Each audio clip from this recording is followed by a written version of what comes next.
Nah saudara, hari ini kita sudah sampai di dalam week yang ke-9 dari sermon series kita, From Judges to Jesus. Dan tema kita hari ini saudara, yaitu adalah tangan Tuhan dalam kekacauan. Tangan Tuhan di dalam kekacauan. Nah saudara, kita sudah membaca sampai minggu yang lalu, kitab Hakim-Hakim sampai pasal yang ke-8. Dan hari ini kita akan melihat pasal yang ke-9. Sampai di pasal ini saudara, saat kita membaca kitab Hakim-Hakim, kita akan semakin melihat kemerosotan moral dan iman daripada bangsa Israel. Dan saya ingin menunjukkan sebuah grafik untuk saudara, untuk bisa mempermudah visualisasi kita. Saudara, kitab Hakim-Hakim sebetulnya berfokus kepada hakim-hakim, yang dimana ada 6 hakim-hakim besar dan ada 6 hakim-hakim kecil. 6 hakim-hakim besar diantaranya adalah Otniel, Ehud, Deborah, Gideon, Yefta, dan Simson. Perenungan kita hari ini sebetulnya masuk di dalam kerangka besar kitab Hakim-Hakim bertemakan Gideon sebetulnya. Nah, di antara 6 hakim-hakim yang besar ini ada hakim-hakim kecil, yaitu Samgar, Tola, Yair, Ebsan, Elon, dan Abdon. Kenapa mereka disebut hakim-hakim kecil? Karena catatan mereka di dalam kitab Hakim-Hakim memang tidak terlalu banyak. Nah, ini adalah klasifikasi yang sederhana. Tapi kalau saudara lihat, desain daripada grafik ini saudara menunjukkan bagaimana degradasi warna yang terjadi. Dan itu sampai kepada sebuah titik di mana kemerosotan moral umat Tuhan semakin hancur. Bahkan kekuatan daripada para hakim-hakim pun semakin lemah. Mereka semakin banyak kompromi dengan begitu banyak hal. Dan saudara, yang menarik bagi saya, waktu kita masuk di dalam pasal yang ke-9 ini, ada sesuatu yang berbeda. Kalau kita menjumpai pola yang terjadi di dalam kitab Hakim-Hakim, setelah Yosua mati, kemudian ada bangsa Mesopotamia yang menindas umat Israel. Lalu kemudian Tuhan bangkitkan Otniel dan seterusnya. Kita melihat ada bangsa lain yang Tuhan bangkitkan untuk apa? Untuk menekan bangsa Israel. Tapi kali ini ada sebuah cerita yang berbeda. Nah saudara, perhatikan grafik ini. Ini grafik yang lain yang saya ingin pertunjukkan kepada saudara supaya saudara bisa melihat bagaimana kemerosotan moral bangsa Israel dan juga kekuatan para hakim yang semakin lemah. Tetapi pada saat yang sama ada siklus dosa yang mulai berbeda di sini. Saudara lihat ya, setelah Yosua meninggal, bangsa Israel kemudian menyembah Allah-Allah lain. Lalu bangkitlah bangsa Mesopotamia menekan bangsa Israel. Lalu Tuhan menghadirkan Otniel. Otniel mengalahkan Mesopotamia. Lalu kemudian bangsa Israel mengalami keadaan damai yang cukup lama. Otniel mati, lalu kemudian bangsa Israel kemudian menyembah berhala lagi. Tuhan bangkitkan kemudian Moab. Bangsa Israel berseru kepada Tuhan. Tuhan bangkitkan Ehud. Ehud mengalahkan Moab. Ada keadaan damai di sana. Lalu kemudian setelah itu mereka berbalik setelah Ehud mati. Mereka menyembah Allah lain. Tuhan bangkitkan Sisera. Lalu setelah itu kemudian mereka berseru lagi. Tuhan bangkitkan Deborah. Ada keadaan damai sekian puluh tahun. Lalu setelah Deborah mati kemudian mereka berbalik lagi kepada Tuhan. Tuhan bangkitkan Midian. Di bagian bawah saudara ada bangsa-bangsa lain yang Tuhan pakai untuk menekan bangsa Israel. Tapi kali ini di dalam cerita kita ada yang berbeda saudara. Perbedaannya di mana? Saudara, Tuhan tidak membangkitkan bangsa lain untuk menekan mereka. Tapi Tuhan memberi seorang yang menekan mereka, yang bernama Abimelek. Yang notabene Abimelek adalah anak dari Gideon karena perkawinannya dengan seorang gundik dari Syichem. Nah pertanyaannya, kenapa kisah ini dicatat? Bukankah seharusnya muncul bangsa lain yang menekan bangsa Israel setelah mereka berlaku serong? Itu adalah pola yang harusnya terjadi. Tapi kenapa cerita ini justru dicatatkan di dalam sejarah kitab Hakim-Hakim? Seolah-olah siklus yang sudah terjadi diputus sedemikian rupa. Supaya pembaca, supaya saya dan saudara hari ini menangkap sebuah pesan. Memang beberapa pakar Alkitab pun bertanya-tanya tentang hal ini. Karena ada sebuah siklus yang tidak lazim terjadi di sana. Karena setelah Abimelek muncul bangsa lain, yaitu bangsa Amon. Saudara lihat ada pola yang terjadi sebetulnya. tapi ini adalah pola yang diinterupsi. Nah, saudara, bagi saya inilah yang membuat kemudian pesan Alkitab itu menjadi sebuah hal yang sangat menarik. Karena di dalam setiap cerita itu ada pesan yang sangat mendalam. Nah, hari ini kita akan telusuri bersama-sama dengan tema tangan Tuhan dalam kekacauan. Dan kita akan membaca pasal yang ke-9 dan nanti pasal yang ke-10. Kita hanya akan membaca beberapa bagian. Kita baca bertanggapan, saya mulai terlebih dahulu. Lalu bagian yang oranye kita baca bersama-sama. Hakim-Hakim pasal 9 ayat 1-3. Adapun Abimelek bin Yerubbaal pergi ke Sikem kepada saudara-saudara ibunya. Dan berkata kepada mereka dan kepada seluruh kaum dari pihak keluarga ibunya. Tolong katakan kepada seluruh warga kota Sikem, manakah yang lebih baik bagimu? 70 orang memerintah kamu, yaitu semua anak Yerubbaal, atau 1 orang. Dan ingat juga bahwa aku darah dagingmu. Lalu saudara-saudara ibunya mengatakan hal ihwalnya ini kepada seluruh warga kota Sikem. Maka condonglah hati orang-orang itu untuk mengikuti Abimelek. Sebab kata mereka memang ia saudara kita. Ayat yang keempat. Sesudah itu mereka memberikan kepadanya 70 uang perak dari kuil Baal Berit. Lalu Abimelek memberi perak itu sebagai upah kepada petualang-petualang dan orang-orang nekat supaya mengikuti dia. Ia pergi ke rumah ayahnya di Ofra, lalu membunuh saudara-saudaranya anak-anak Yerubbaal, 70 orang di atas satu batu. Tetapi Yotam anak bungsu Yerubbaal tinggal hidup karena ia menyembunyikan diri. Kemudian berkumpullah seluruh warga kota Sikem dan seluruh Bet Milo. Mereka pergi menobatkan Abimelek menjadi raja dekat pohon terbantin di tugu peringatan yang di Sikem. Ayat 22-24. Setelah 3 tahun lamanya, Abimelek memerintah atas orang Israel. Maka Allah membangkitkan semangat jahat di antara Abimelek dan warga kota Sikem. Sehingga warga kota Sikem itu menjadi tidak setia kepada Abimelek. Supaya kekerasan terhadap ke-70 anak Yerubbaal dibalaskan dan darah mereka ditimpakan kepada Abimelek, saudara mereka yang telah membunuh mereka, dan kepada warga kota Sikem yang membantu dia membunuh saudara-saudaranya itu. Ayat 56 dan 57. Demikianlah Allah membalaskan kejahatan yang dilakukan oleh Abimelek kepada ayahnya, yaitu pembunuhan atas ke-70 saudaranya. Juga segala kejahatan orang-orang Sikem ditimpakannya kembali oleh Allah kepada kepala mereka sendiri. Demikianlah kutuk Yotam bin Yerubbaal mengenai mereka. Pasal 10 ayat 1-5. Sesudah Abimelek, bangkitlah Tola bin Pua bin Dodo, seorang Isakar, untuk menyelamatkan orang Israel. Ia diam di Samir di pergunungan Efraim. Dan ia memerintah sebagai hakim atas orang Israel 23 tahun lamanya. Kemudian matilah ia lalu dikuburkan di Samir. Sesudah dia bangkitlah Yair orang Gilead yang memerintah sebagai hakim atas orang Israel 22 tahun lamanya. Yang mempunyai 30 anak laki-laki yang mengendarai 30 ekor keledai jantan. Dan mereka mempunyai 30 kota yang sampai sekarang disebutkan orang Hawot Yair di tanah Gilead. Lalu matilah Yair dan dikuburkan di Kamon. Yang berbahagia ialah setiap kita yang boleh membaca, yang merenungkan dan yang juga dimampukan untuk melakukan firman Tuhan di dalam kehidupan kita sehari-hari. Saudara, poin khotbah saya hari ini ada 3. Yang pertama ialah dibutakan oleh ambisi. Yang kedua, penghakiman yang tidak terlihat. Dan yang ketiga, kebaikan Tuhan yang nyata di dalam kekacauan. Saudara, yang pertama, dibutakan oleh ambisi. Seperti yang kita sudah baca, seperti yang sudah kita ketahui, bahwa kisah di dalam pasal 9 ini agak sedikit menyimpang dari siklus dosa yang terjadi. Tiba-tiba muncul seorang yang bernama Abimelek yang menjadi pemeran utama di dalam pasal ini.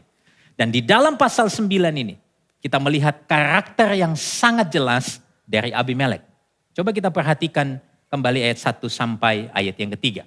Saudara, di sini kita menjumpai, kalau kita melihat pemimpin-pemimpin sebelum Abimelek, Otniel, Deborah, Ehud, Gideon, mereka adalah orang-orang yang dipanggil Tuhan tanpa mencari peran itu. Tetapi di sini kita menjumpai Abimelek justru meraih peran itu dengan kecerdikannya dan tujuannya hanya untuk dirinya sendiri. Abimelek kemudian mendatangi kaum keluarga ibunya di Sikem dan meminta supaya mereka menyampaikan keinginannya kepada seluruh warga kota Sikem dan Bet Milo pada waktu itu. Untuk apa? Menjadikan dia raja atas warga kota Sikem dan Bet Milo. Dan argumentasinya sangat cerdik sekali. Dia kasih 2 opsi kepada warga kota Sikem yang kita lihat di dalam ayat 2 dan ayat 3. Ayat 2 dikatakan, Mana lebih baik bagimu? 70 orang memerintah kamu, yaitu semua anak Yerubal atau satu orang? Lalu yang kedua dia katakan, dan ingat juga, aku ini darah dagingmu. Itulah sebabnya warga kota Syichem mengatakan, memang benar ia adalah saudara kita.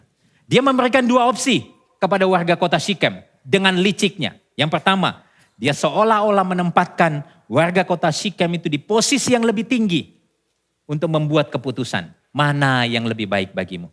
Seolah-olah Abimelek berkata, kalian loh yang buat keputusan. Kalian punya posisi yang lebih tinggi dari aku. Saya gak akan maksa kalian. Tentukan pilihanmu. Mana yang lebih baik bagi kalian. Saudara, ini adalah sebuah strategi yang sangat brilian. Di satu sisi, seolah-olah dia ingin menunjukkan. Opsi yang kedua, bahwa ada ikatan darah. Dan ikatan darah adalah ikatan yang terkuat. Yang membuat seseorang qualified untuk meneruskan sebuah kepemimpinan. Abimelek seolah-olah berkata demikian. Coba kamu lihat namaku. Aku ini siapa dari sisi papaku? Arti namaku saja, ayahku adalah raja. Jadi tentu kamu kenal dia, bukan? Dia pahlawan nasional. Tapi jangan lupa, dari sisi mamaku, aku ini salah satu dari kalian. Aku darah daging kalian. Lalu dia bilang sama warga kota Syichem melalui saudara-saudara ibunya. Kalau begitu mana yang kalian pilih?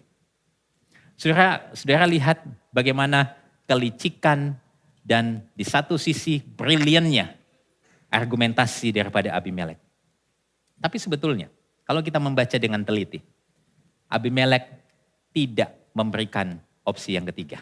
Yang dimana sebetulnya ada opsi yang ketiga. Dia tidak memberitahukan opsi ini. Padahal opsi ini sudah dikatakan oleh Gideon, ayahnya sendiri. Di dalam catatan pasal yang ke-8 ayat 22 dan 23.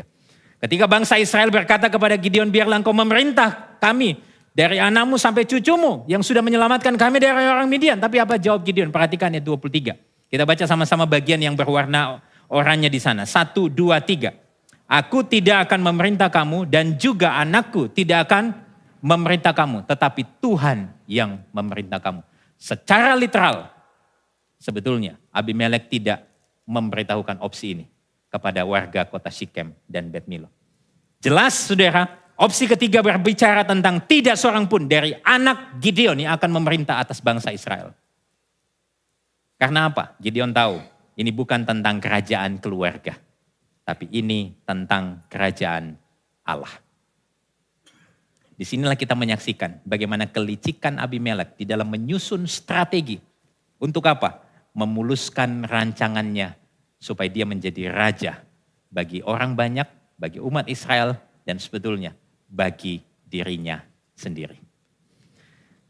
Sampai di sini saudara saya merenungkan, sebetulnya apa yang Abimelek tunjukkan adalah sebuah pertunjukan tentang natur dosa yang terlihat secara terang-terangan.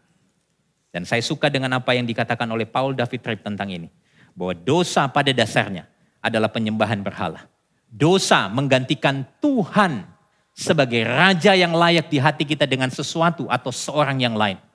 Dosa mencari kepuasan, tujuan dan identitas di dalam ciptaan daripada pencipta. Intinya, dosa bukan hanya tentang melanggar aturan, tapi tentang hati yang mencintai sesuatu lebih daripada Tuhan. Dan lebih jauh lagi, dalam kisah Abimelek, dia bukan hanya mencari kepuasan, tujuan, identitas di dalam ciptaan.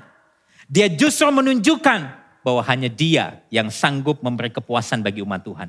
Dia justru menunjukkan bahwa hanya dia yang layak jadi tumpuan dan tujuan dari umat Tuhan. Dan ini semakin memperjelas bagaimana dosa bukan hanya tentang perilaku yang bertentangan dengan kebenaran firman Tuhan. Tapi tentang sikap hati yang memilih untuk mempercayai diri sendiri dan menjadikan diri sebagai pusat dari semesta. Di dalam bahasa teolog yang bernama R.C. Sproul, dia mengatakan dosa itu adalah pengkhianatan kosmis. Kita menjadikan diri kita sebagai pusat tujuan dari segala sesuatu di dalam hidup ini. Dari sini saudara saya merenungkan, sebetulnya dosa, natur dosa itu selalu berbicara 3 hal. Natur dosa itu bicara tentang kita cenderung fokus kepada diri kita sendiri dengan kita menghidupi prinsip saya adalah pusat dari segala sesuatu di dalam dunia ini. Lalu bukan hanya itu.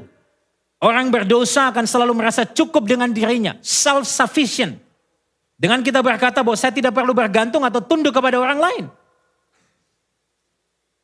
Dan akhirnya, natur dosa menunjukkan bagaimana kita otonom. Kita merasa berhak melakukan apapun yang diinginkan oleh diri kita sendiri. Dan hal ini saudara tahu terpampang sangat jelas melalui karakter Abimelek. Dia membuat dirinya menjadi pusat dari kehidupan bangsa Israel. Dan tawarannya kepada warga kota Syichem itu menunjukkan bahwa dia bisa dipercaya. Mereka bisa bergantung kepadanya. Abimelek self-sufficient. Dan lebih tragis lagi, dia merasa bisa berhak melakukan apapun yang ingin dia lakukan. Saudara nggak percaya? Coba lihat ayat 4 sampai ayat yang ke-6. Bahkan sebelum dia dinobatkan jadi raja, dia melakukan sebuah tindakan yang sangat keji. Dia membunuh 70 anak daripada Yerubbaal, yaitu Gideon. Dan ini adalah detail yang sangat mengerikan. Karena dia tidak membunuh 70 anak Gideon dengan menjatuhkan bom dan membuat mereka mati sekaligus. Apa yang dia lakukan? Dia membantai saudaranya itu satu persatu. Di mana? Di atas satu batu. Saudara, kalau bisa memvisualisasikan ini seperti drama yang penuh dengan kekejaman yang luar biasa. Di atas satu batu, secara bergiliran mereka dibantai satu persatu. Oleh Yerubbaal, oleh Abimelek bersama dengan algojo-algonya. Preman-preman yang dia sewa pada waktu itu melalui uang 70 perak dari kuil yang mensponsori dia. Nah yang menarik saudara, waktu saya membaca kisah ini, kalau seandainya Abimelek pun dinobatkan jadi raja oleh seluruh warga Syichem dan Bet Milo, yang notabene daerah Syichem sebetulnya itu cukup jauh dari daerah Ofra. Yang dimana saudara-saudara daripada Abimelek ini menguasai daerah itu. Lalu pertanyaannya kenapa dia perlu membunuh saudara-saudaranya yang lain ini? Yang tidak berpotensi untuk mengambil kekuasaannya. Kenapa dia perlu melakukan itu? Jawabannya sederhana saudara. Supaya tidak ada seorang pun yang bisa menyaingi dirinya. Mungkin saudara berpikir, lalu kenapa anak bungsunya daripada Gideon yang bernama Yotam dibiarkan lolos? Beberapa penafsir mengatakan Yotam dianggap sebagai anak kecil yang tidak mengancam sama sekali, itulah sebabnya dia dilepaskan. Jadi ada 69 anak Gideon dihabisi oleh Abimelek. Saudara, karena setumpuk karakter-karakter yang sangat kejam ini, yang sangat narsisistik, penuh dengan tipe muslihat, maka beberapa penafsir mengatakan bahwa Abimelek ini layak disebut dengan sebutan the son from hell. Anak dari neraka. Saudara, penyebutan ini sebetulnya tidak terlalu berlebihan.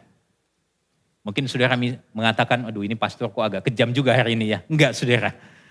Saya mencoba melihat secara objektif dan ternyata penyebutan ini sebetulnya tidak terlalu berlebihan. Mengingat ada sebuah gambaran imajinatif yang diberikan oleh anak bungsu Gideon yang bernama Yotam yang lolos dari pembantaian massal dari Abimelek dan algojonya. Apa sih penggambaran imajinatif yang Yotam berikan? Kalau saudara tahu Yotam ini sebetulnya adalah satu-satunya tokoh di dalam Alkitab yang muncul. Perkataannya adalah perkataan kutukan. Lalu tiba-tiba hilang. Dan di dalam perkataan itu saudara, gambaran imajinatif itu dia memberikan sebuah gambaran yang sangat menarik. Yaitu saudara, ada sekelompok pohon-pohon di hutan saudara, yang kemudian meminta pohon-pohon tertentu untuk jadi raja. Atas sekelompok pohon-pohonan itu. Nanti saudara baca di dalam kitab Hakim-Hakim pasal 9 secara keseluruhan. Dimulai saudara dari pohon zaitun yang diminta para pepohonan untuk menjadi raja mereka dan para pepohonan demikian, mari jadi raja atas kami. Tapi apa kata pohon zaitun? Pohon zaitun berkata, masakan aku meninggalkan minyakku yang dipakai untuk menghormati Allah dan manusia dan pergi melayang di atas pohon-pohon. Seolah-olah pohon zaitun berkata, aku tidak punya waktu untuk itu. Saudara lihat tekstur, gambar pohon zaitun, pohon yang cukup besar. Lalu tidak habis di sana, lalu pohon-pohonan ini kemudian datang kepada pohon ara dan mengatakan, mari jadi raja atas kami. Lalu apa jawab pohon ara? Masakan aku meninggalkan manisanku dan buah-buahku yang baik dan pergi melayang di atas pohon-pohon? Ada penolakan yang kedua. Tidak habis di sana saudara, para pepohonan ini kemudian mendatangi pohon anggur.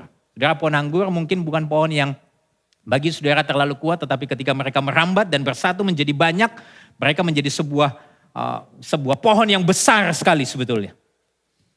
Lalu datang para pepohonan kepada pohon anggur dan berkata, mari jadi raja atas kami. Di ayat 13.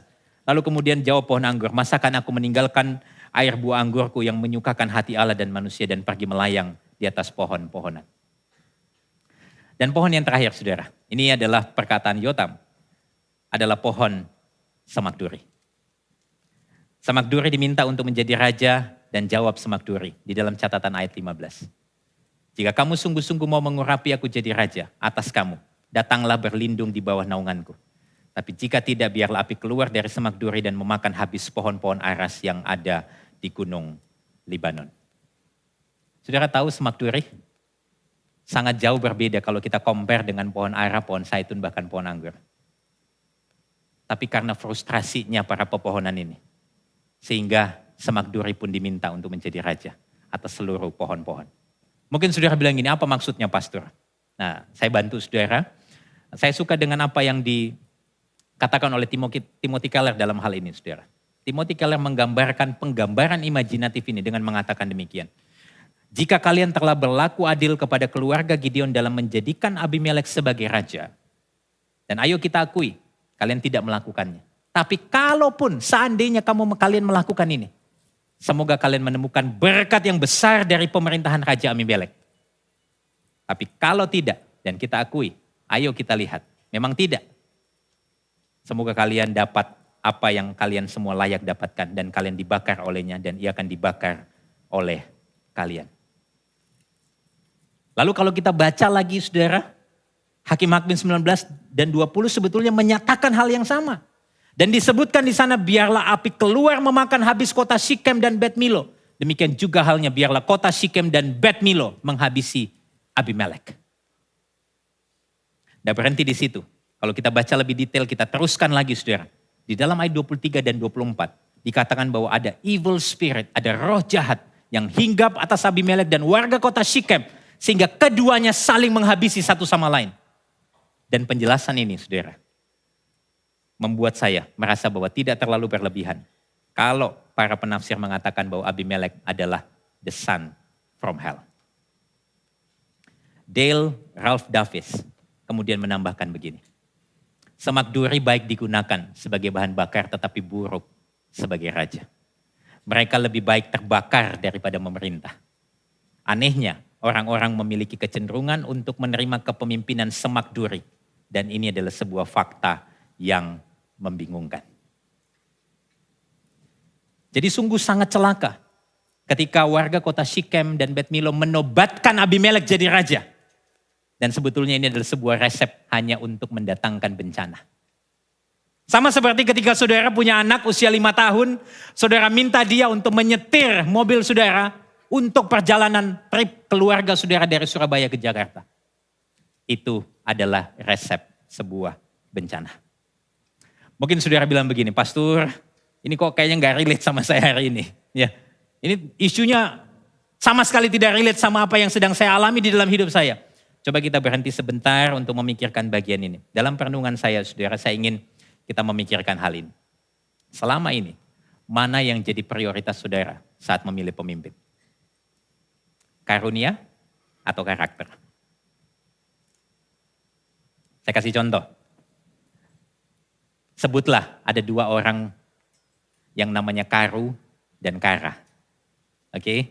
Karu dan Kara. Karu ini adalah seorang pemimpin yang sangat populer di gereja. Dia pandai memimpin pujian.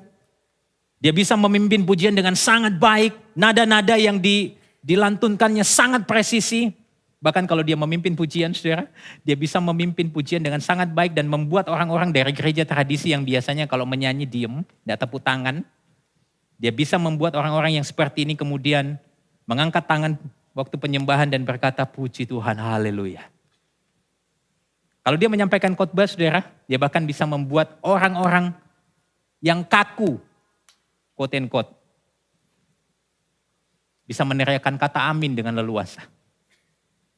Kalau dia mengajar kelas-kelas doktrinal, kelas-kelas apologetika, dia bisa membuat orang-orang yang bosan dengan doktrin akan sangat menyukai itu. Kalau dia jadi asyir di depan pintu gereja, dia akan bisa membuat orang yang selama ini tertolak di gereja sangat di welcome di gereja. Luar biasa bukan? Karu adalah orang yang sangat berbakat. Kara adalah seorang yang tidak begitu menonjol. Dia bukan orang yang fasih dalam bersosialisasi. Dia mungkin juga tidak fasih dalam memimpin pujian. Tetapi dia punya kasih yang begitu besar kepada keluarganya. Dia sabar, dia punya kemurahan hati yang luar biasa kepada orang miskin. Bahkan seringkali dia membuka pintu rumahnya untuk menampung orang-orang yang kesusahan. Dia acap kali kemudian memberi makan kepada mereka. Tidak hanya itu juga sebetulnya ketika orang-orang datang kepadanya, dia bisa menjelaskan Alkitab dengan cukup baik sehingga Alkitab bisa dipahami dengan jelas oleh orang-orang yang datang kepadanya. Baik Karu dan Kara, saudara lihat perbedaannya. Pertanyaan saya ingin berinteraksi dengan saudara of course ya. Tolong jangan kaku ya. Jangan diam, anggaplah saya Karu yang kemudian mengajak Anda untuk berinteraksi, oke? Kalau saudara diminta pilih, saudara pilih Karu atau Kara? Yang pilih Karu angkat tangan. Oke, yang pilih Kara angkat tangan. Yang gak pilih, saudara maunya apa? Saya aja pastor, gak usah Karu sama Kara, begitu kan ya. Kalau mau jujur saudara, saya tahu saudara sudah bisa tebak ilustrasi ini mau kemana. Ya iyalah pastor, kita orang berinjil, gospel people, udah tahu lah pastor pengen bilang, pilih siapa? Kara. Tapi kalau mau jujur, pilihan Karu, kalau kita memilih Karu, itu adalah pilihan yang terbaik. Pada saat yang sama, itu adalah pilihan yang pragmatis. Kenapa? Hasilnya langsung kelihatan. Oke? Tapi di sini saya tidak mengatakan begini. Salah untuk memilih mereka yang berbakat. Tidak, saudara. Of course kita juga tidak pengen ada pemimpin pujian yang memimpin pujian yang nyanyi di nada G ketika musiknya di nada C. Kita juga tidak pengen ada pengkhotbah yang berkhotbah di depan saudara yang ahli di dalam membuat saudara tertidur, bukan? Tapi yang saya mau katakan di sini adalah prioritas kita di dalam memilih harusnya selalu lebih banyak berbicara tentang apa? Karakter daripada karunia. Ini pastor ini kayaknya dibuat-buat sendiri nih. Enggak, saudara. Saya melihat ini dengan sangat jelas di dalam catatan Titus pasal 1 ayat 7 sampai 9. Dalam catatan Titus pasal 1 ayat 7 sampai 9, ada 14 indikator yang disampaikan tentang kualifikasi dari seorang penilik jemaat. Dan pertanyaan saya, ada berapa banyak yang berbicara tentang karunia dan ada berapa banyak yang bicara tentang karakter? Ayo cepat saudara, ada berapa banyak? Udah deh, saya kasih jawaban ya. 13 bicara tentang karakter dan hanya 1 yang bicara tentang karunia, yaitu karunia mengajar. Nah, izinkan saya memberikan sebuah pesan pengembalaan kepada saudara. Saudara, sebetulnya setiap pemimpin itu bisa sangat mengecewakan saudara. Termasuk saya. Sebagai seorang care group pastor, mungkin saya pernah mengecewakan saudara. Yang pernah mengalami itu tolong angkat tangan. Mungkin saya akan pernah mengecewakan Anda. Mungkin saya akan mengecewakan saudara. Karena sesungguhnya memang kita tidak akan pernah menemukan pemimpin yang tidak pernah mengecewakan. Yang kita butuhkan hari ini bukan pemimpin yang tidak mengecewakan. Amin. Karena yang kita butuhkan ialah mereka yang setia kepada Tuhan dan yang segera bertobat ketika mereka melakukan kesalahan. Dan hanya satu pemimpin yang sempurna, yaitu Kristus Yesus, Tuhan kita. Amin, saudara. Tapi begini, saudara lalu bilang, terus apa? Apa aplikasinya bagi saya? Secara sederhana saya ingin mengatakan begini. Jangan memilih pemimpin yang dibutakan oleh ambisi. Dan jangan biarkan ambisi membutakan Anda untuk meraih kepemimpinan. Bagi saudara yang ada di level kepemimpinan mungkin merasa, waduh ini kayaknya pesan buat aku ini. Tapi bagi saudara mungkin yang merasa, enggak pastor saya ibu rumah tangga. Saya adalah wanita yang saya gak peduli sama kepemimpinan. Pastor kayaknya gak relate hari ini. Saya pengen sampaikan kebenaran ini kepada saudara. Ambisi hati kita seringkali menunjukkan siapa yang jadi Tuhan dan Juru Selamat kita yang sebenarnya. Ambisi hati kita itu seringkali menunjukkan siapa yang menjadi Tuhan dan Juru Selamat kita yang sebenarnya. Apa yang selama ini jadi fokus kita? Pengejaran akan uang, kekuasaan, prestasi, pengakuan. Yang dimana ketika kita berusaha mengejarnya, kita merasa apa? Kita merasa puas dan bahagia waktu kita mendapatkannya. Nah disinilah kita perlu sama-sama terus mengecek hati kita. Apakah kita dibutakan oleh keinginan duniawi yang menjauhkan kita dari Tuhan? Atau ambisi kita mencerminkan kasih, pelayanan, dan kerinduan untuk melakukan kehendak Tuhan. Kehendak Tuhan kita. Mungkin sebagian sekali lagi saudara merasa bahwa ini kok poin 1 ini gak ada kabar baiknya sama sekali. Ini kok kabar buruk aja begitu kan ya. Seolah-olah saudara dan saya tertuduh terus menerus. Nah disinilah kita masuk kepada poin yang kedua. Ada sedikit kabar baik buat kita di sini. Oke. Poin yang kedua yaitu penghakiman yang tidak terlihat. Saudara waktu kita melanjutkan kisah Abimelek. Kita akan lihat di sana. Sesudah 3 tahun lamanya Abimelek memerintah atau orang Israel. Kemudian penduduk Sikem ini mulai berubah arah. Hatinya mulai tidak lagi kepada Abimelek. Mereka mulai bosan dengan kepemimpinan Abimelek. Saya nggak tahu apa yang menjadi alasan mereka. Tetapi lihat ayat 25. Kita baca sama-sama ayat 25. Yang saya beri warna oranye di sana. 2, 3. Sebab warga kota Sikem itu menempatkan orang untuk menghadang dia di puncak gunung. Dan merampas setiap orang yang melewati mereka melalui jalan itu. Saudara lihat apa yang terjadi? Situasi di kota Sikem mulai tidak stabil. Ekonomi mulai terganggu, keamanan mulai tidak nyaman, saudara. Mereka mulai menghadang orang-orang tertentu dan merampas barang orang-orang yang melewati kota Sikem. Dan tentunya ini pasti berpengaruh atas kepemimpinan dan reputasi daripada Abimelek. Yang dimana seharusnya sebagai raja, dia menjaga stabilitas untuk hal ini. Tapi singkat cerita, tiba-tiba di dalam narasi Hakim-Hakim 9 muncul seorang tokoh baru. Ibarat selama ini warga sangat memuja seorang yang bernama Abimelek, tiba-tiba muncul seorang politikus baru yang bernama Gaal bin Ebed. Ini ibarat sebuah film, jagoan baru kayaknya jagoan lama sudah mulai lemah, sudah mulai gak bisa diandalkan, tiba-tiba muncul jagoan baru. Wah, namanya Gaal bin Ebed. Di dalam ayat 26-27, di sana dijelaskan dengan sangat jelas, muncul seorang yang bernama Gaal bin Ebed. Dia beserta saudaranya pindah dan datang ke kota Sikem. Dan warga kota Sikem apa? Percaya kepadanya. Saudara, menarik sekali dalam penelusuran saya terhadap bahasa Ibrani dari nama Abimelek dan Gaal bin Ebed. Nama Abimelek sekali lagi adalah ayahku adalah raja. Saudara tahu apa arti nama daripada Gaal bin Ebed? Gaal bin Ebed di dalam bahasa Ibrani arti namanya adalah anak dari bukan siapa-siapa. Jadi nampaknya penulis kitab Hakim-Hakim ini ingin mengkontraskan. Yang satu ini anak raja, yang satu ini anak dari bukan siapa-siapa. Lalu kemudian anak yang dari bukan siapa-siapa ini mengambil hati penduduk kota itu. Singkat cerita dia menghasut orang Sikem dengan berkata, siapa itu Abimelek dan siapa kita Sikem? Siapa yang berani menjadikan kita hamba? Wah, dia berorasi di depan warga Sikem dan mengumpulkan empati daripada warga Sikem. Lalu Gaal seolah-olah di dalam ayat 28 nanti saudara bisa baca, dia ingin berkata begini, kalau saya yang memerintah kalian semua, Abimelek itu kecil, tentara bayaran dan preman bayarannya pasti bisa kutumpas habis.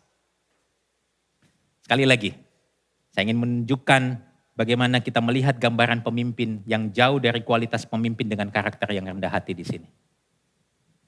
Gaal bin Ebed terlihat begitu sombong, seperti seorang yang mungkin berjalan dengan kancing yang terbuka dan memperlihatkan seluruh bagian tubuhnya yang kuat, yang sanggup mengalahkan Abimelek.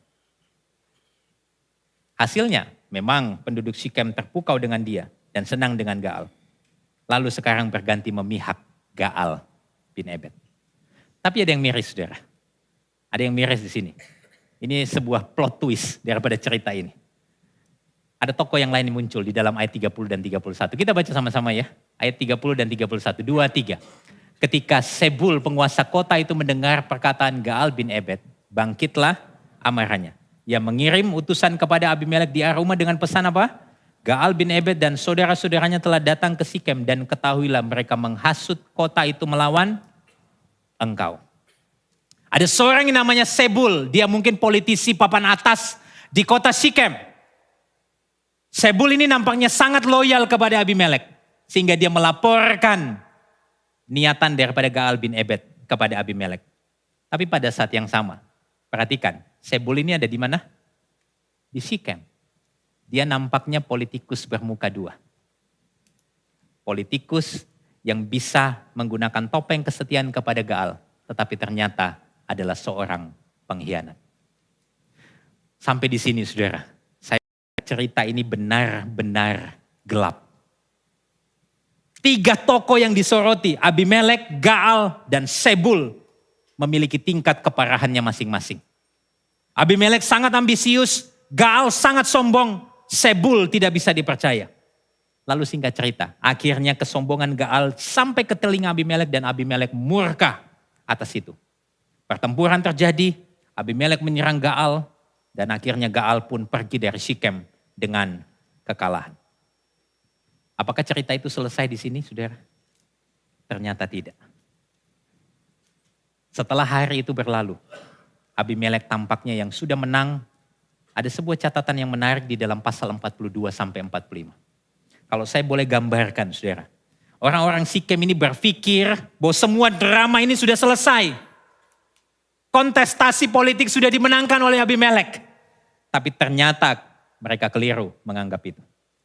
Ternyata dendam kesumat dan amarah Abimelek masih menyala terhadap warga kota Sikem. Pagi-pagi saudara, setelah keesokan hari yang kemarin terjadi peperangan, warga kota Sikem akhirnya bekerja seperti biasa. Mereka pergi ke ladang dan sebagainya. Mungkin beberapa warga kota Sikem yang tidak terlibat di dalam konspirasi itu harus menerima akibat itu. Waktu mereka bekerja, Abimelek datang menghabisi mereka. Mereka dibunuh oleh Abimelek dan para pasukannya. Tidak puas di sana, saudara lihat. Orang-orang yang ada di dalam kota, di belakang tembok kota Sikem, ketika dengar berita itu, mereka segera pergi menyembunyikan diri. Di mana?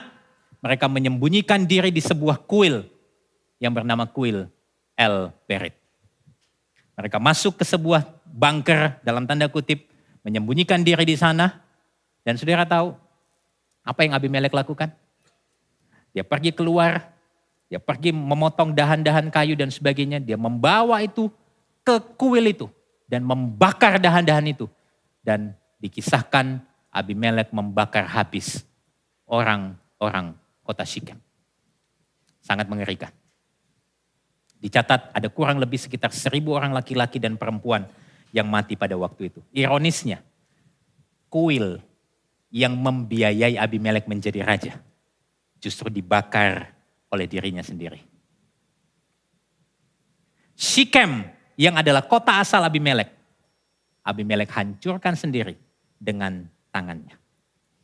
Dan itulah yang membuat saya semakin yakin jika kita bisa menyebut Abimelek sebagai apa? The son from hell.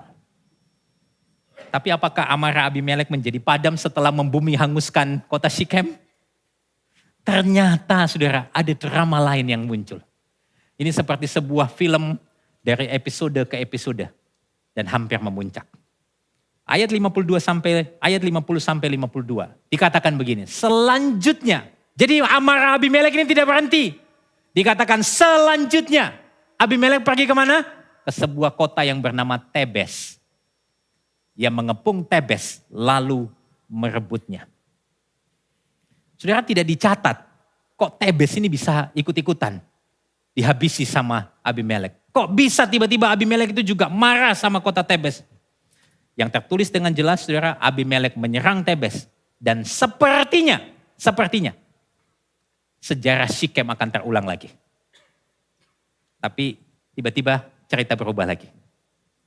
Kenapa ceritanya berubah? Ayat 53 sampai 55 dikatakan begini, ada seorang perempuan menimpakan sebuah batu kilangan kepala Abimelek dan memecahkan batu kepalanya.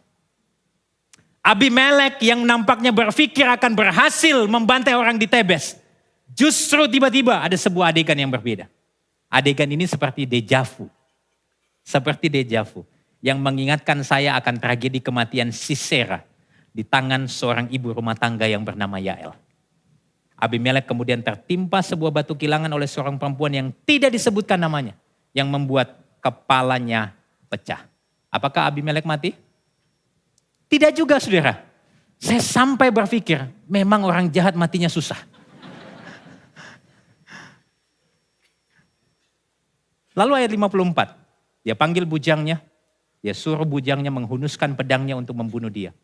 Dan dia masih mengatakan ini. Supaya jangan orang berkata tentang aku apa?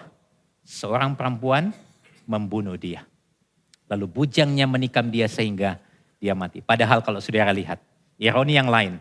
Dalam catatan kitab Samuel, kalau saudara nanti baca. Dikatakan Abimelek mati di tangan seorang perempuan. Ini ironis sekali. Dia tutupi berita kematiannya sedemikian rupa. Tapi ternyata Alkitab tahu. Itu artinya apa? Tuhan juga tahu. Lalu demikianlah Abimelek mati. Ini cerita yang menyenangkan sekali bukan? Akhirnya penjahatnya mati dan negeri menjadi tentram. Tapi kalau kita nggak berhati-hati di sini saudara, tolong perhatikan ini. Kalau kita tidak berhati-hati, maka kita bisa bertanya begini. Apakah Tuhan absen dalam kesulitan umatnya?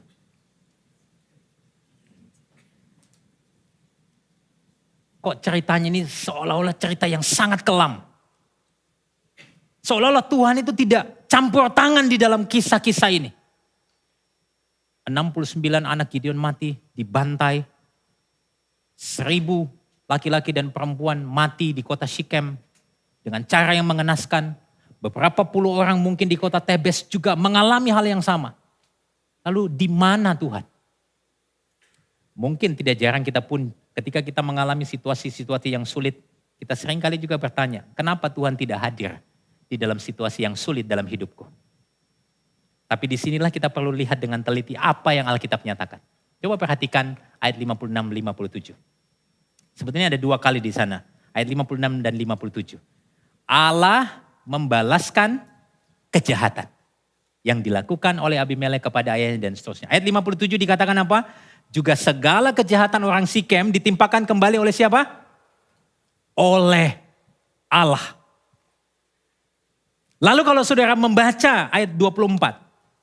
23 dan 24, saudara akan menemukan di sana bahwa Allah lah yang membangkitkan semangat jahat di antara Abimelek dan warga kota Sikem.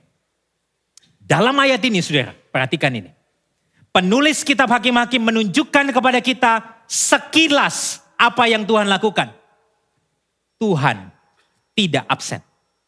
Dia sepenuhnya mengendalikan segala sesuatu yang terjadi di dalam kisah umatnya. Saya ingin kasih tahu satu kebenaran ini untuk saudara. Hanya karena Tuhan tidak terlihat, bukan berarti dia tidak aktif terlibat. Justru dalam kisah Abimelek, penghakiman Allah terlihat sangat jelas. Cara kerja Allah sangat tenang dan sangat bertahap di dalam cerita ini. Dan saya suka dengan apa yang Timothy Keller katakan tentang ini. Tuhan mungkin telah diam, tetapi ia tidak absen. Dalam apa yang tampak sebagai jalur alami peristiwa, ia bertindak dalam penghakiman. Tidak ada petir dari surga, tetapi ada keadilan. Kalau kita menyaksikan Abimelek menghancurkan Sikem, dan orang-orang Sikem akhirnya menghancurkan Abimelek dengan bantuan orang di Tebes. Kita menghadapi sebuah kenyataan di sini, bahwa kejahatan pada naturnya akan saling menghancurkan. Dan tahukah saudara, Allah seringkali menghakimi dengan cara ini. Allah seringkali menggunakan orang jahat untuk menghancurkan orang jahat lainnya. Dan ini adalah sebuah kebenaran yang penting yang kita perlu sadari. Bahwa tidak ada persekutuan di dalam kejahatan. Kejahatan tidak punya kekuatan untuk bertahan satu sama lain. Karena mereka pada naturnya akan saling menghancurkan satu sama lain. Kisah ini sebetulnya punya kemiripan dengan kisah ketika seorang yang bernama Haman ingin membunuh Mordekai dan umat Israel. Apa yang terjadi, saudara? Haman dengan rencananya untuk menggantung Mordekai. Di tiang pancung yang sama, dia digantung di sana. Kejahatan menghancurkan kejahatan. Tapi jangan salah kaprah. Saudara jangan bilang begini, kalau gitu pastor Tuhan yang menciptakan kejahatan. Saya pengen katakan ini, Tuhan memang menggunakan kejahatan untuk menghancurkan kejahatan. Tetapi dia bukan penulis kejahatan. Dan dia tidak akan membiarkan kejahatan menjadi kata terakhir dalam sejarah umatnya. Serta mengacaukan dunia yang diciptakannya. Tuhan tidak akan membiarkan Abimelek menjadi kata terakhir di dalam hidup umat Tuhan. Ini adalah sebuah kabar baik bagi kita di tengah dunia yang penuh dengan kejahatan. Sekalipun kita melihat tampaknya kejahatan begitu merajalela, tak terkendali di dalam dunia ini. Tapi sekali lagi, kita menjumpai Alkitab menyaksikan bahwa Allah tidak akan membiarkan dunia ini habis karena kejahatan. Nah, disinilah kita masuk kepada poin yang ketiga, poin yang terakhir. Kebaikan Tuhan yang nyata di dalam kekacauan. Di mana kebaikan Tuhan? Kita perlu melihat pasal yang ke-10. Perhatikan kalimat ini, saudara. Waktu Tuhan dikatakan di dalam ayat 56-57 yang membalaskan kejahatan Abimelek dan seterusnya. Lalu pasal 10 dimulai dengan sebuah transisi. Dan di situ dikatakan sesudah Abimelek. Tuhan membangkitkan seorang yang namanya Tola bin Pua bin Dodo, seorang Isyakar, untuk menyelamatkan orang Israel. Lalu kemudian singkat cerita, bangkitlah Yair setelah Tola mati. Yair orang Gilead, dia memerintah hakim sebagai hakim atas orang Israel 22 tahun lamanya. Nah, ada sedikit informasi yang bagi saya cukup aneh di sini. Saudara perhatikan. Tadi di awal saya tunjukkan bagaimana ketika bangsa Israel ditekan oleh siapa? Oleh bangsa lain. Tapi kali ini tidak ada bangsa yang menekan, tapi dikatakan sesudah Abimelek bangkitlah Tola, dia menyelamatkan orang Israel. Pertanyaan saya adalah, dari siapa Tola menyelamatkan bangsa Israel? Jawabannya, Tola menyelamatkan bangsa Israel.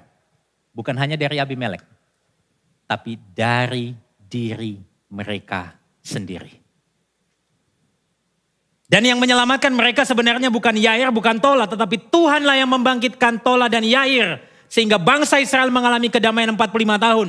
Sehingga kita bisa simpulkan Tuhan menyelamatkan bangsa Israel dari diri mereka sendiri melalui para hakim yang dibangkitkannya. Nah, disinilah ada sebuah keindahan Injil yang terlihat. Tahukah saudara, apa masalah terbesar kita hari ini? Masalah terbesar kita bukanlah berasal dari luar diri kita, melainkan dosa yang ada di dalam diri kita sendiri. Saudara, kita sering berpikir bahwa masalah terbesar kita adalah hubungan kita yang rusak, keuangan kita yang amburadul, bisnis yang tidak berhasil. Lalu kita menginginkan Tuhan membebaskan kita dari semua itu dan memulihkan keadaan kita. Tapi tahukah saudara, bahwa seringkali Tuhan tidak mengubah keadaan luar kita. Karena dia lebih tertarik, terlebih dahulu mengubah apa yang ada di dalam kita. Yaitu hati kita. Dan mungkin inilah cara kerja Tuhan. Di mana Tuhan mungkin mengizinkan kita mengalami kegagalan, keterpurukan, kesakitan, kelemahan, bahkan kejahatan. Untuk membawa kita kembali kepada dirinya. Saudara, sejatinya kita tidak hanya membutuhkan juru selamat untuk memperbaiki keadaan kita. Kita membutuhkan juru selamat untuk memperbaiki kita. Tapi jangan buru-buru mengambil kesimpulan dan mengatakan, aduh kalau begitu Tuhan jahat banget pastor. Tidak, saudara. Waktu Tuhan mengizinkan semua itu terjadi, ada keterpurukan, penderitaan, kejahatan, bahkan kematian. Tahukah saudara? Dia tidak menimpakan itu dari hatinya. Apa yang ada di dalam hati Tuhan ketika saya dan saudara mengalami semua itu? Ratapan 3 ayat 31 sampai 33 mengatakan ini. Saya mengambil versi Alkitab bahasa Indonesia masa kini. Kita baca sama-sama. Ratapan 3 ayat 31 sampai 33. 2, 3. Sebab Tuhan tidak akan menolak kita untuk selama-lamanya. Sebab setelah Ia memberikan penderitaan, Ia pun berbelas kasihan karena Ia tetap mengasihi kita dengan kasih yang tak ada batasnya. Ia tidak dengan rela hati membiarkan kita menderita dan sedih. Kabar baiknya saudara, Dia adalah Tuhan yang penuh belas kasih. Dia limpah setia bagi kita umatnya yang tidak setia. Dan untuk membebaskan kita dari musuh yang ada di dalam diri kita yaitu dosa. Dia memberikan hakim yang sempurna, juru selamat yang penuh kasih, raja yang adil yaitu Yesus Kristus. Dan saudara kalau kita mau kembali kepada cerita Abimelek hari ini. Sebetulnya Yesus adalah kebalikan total dari Abimelek.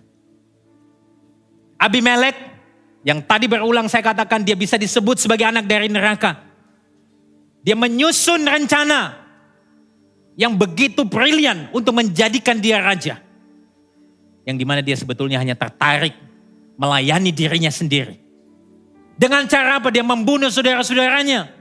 Dia sangat terobsesi dengan ambisinya. Bahkan apa saudara? Dia bahkan terobsesi dengan kemarahan untuk membalaskan dendam. Tapi Yesus, Dia yang adalah anak Allah, turun dari surga, masuk ke dalam dunia.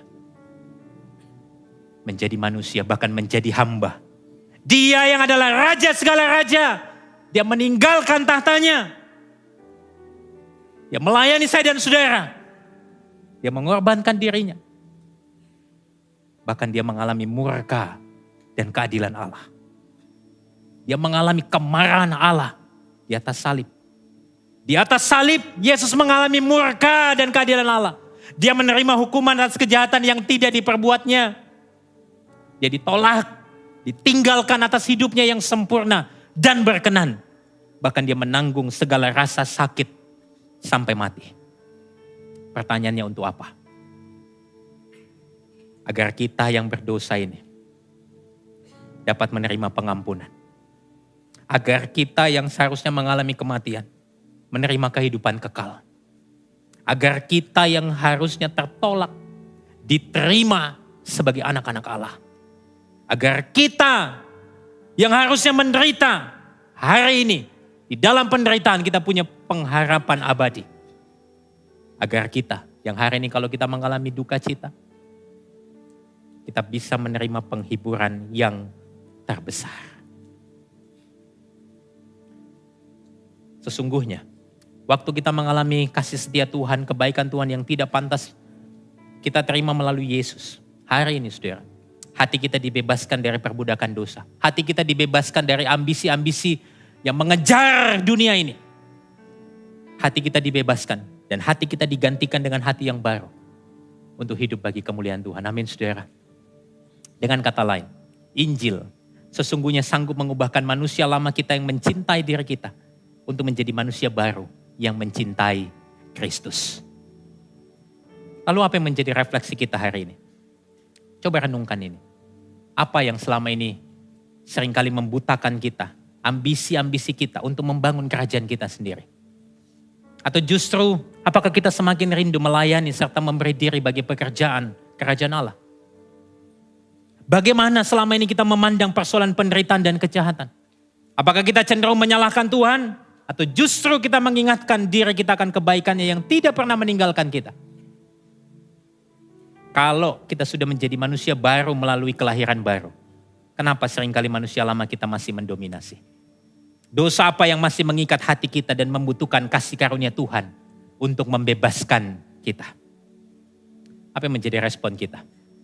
Sekarang mari sama-sama kita bertobat dari ambisi diri yang seringkali membuat kita melupakan Tuhan dan mengandalkan kekuatan diri kita.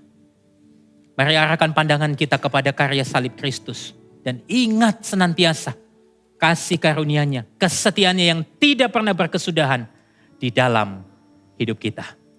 Saudara, betapa besar kebaikan Tuhan bagi saya dan saudara. Maukah saudara merespon hari ini? Mari sama-sama kita berdiri. Implikasi Injil di dalam perenungan hari ini.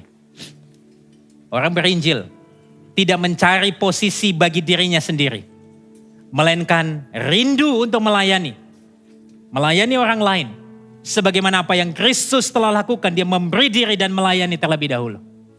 Orang berinjil, dia sadar akan kehadiran Tuhan dan akan percaya bahwa kasih setia Tuhan kekal selamanya, sekalipun hidup memang tidak selalu berjalan dengan mulus.